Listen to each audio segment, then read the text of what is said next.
तो बच्चा सब रे समझ गया सन रे? समझ गई बानी, बताई का? तो बताओ सन रे।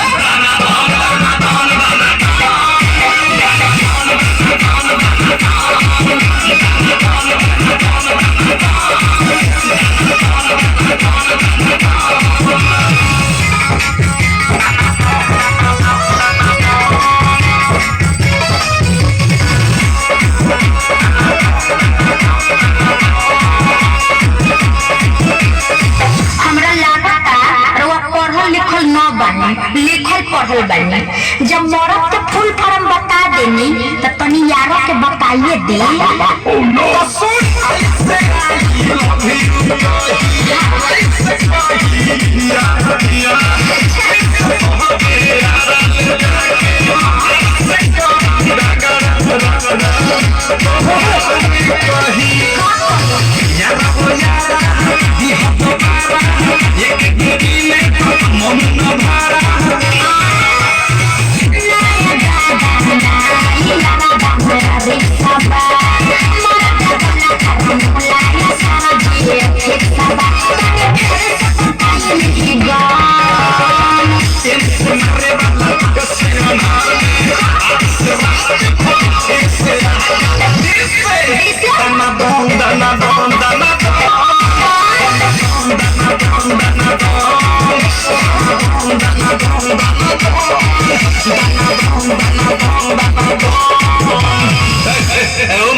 क्या समझा?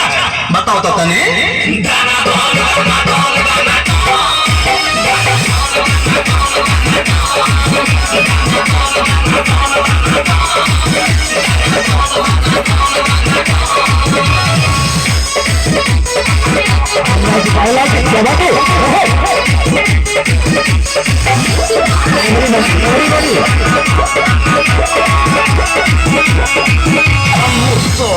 एगो एगो एगो एगो बात कही, ओकनी के तो यार भतार के फॉर्मूला समझा देनी, हमनियों के माल के फॉर्मूला समझा देना।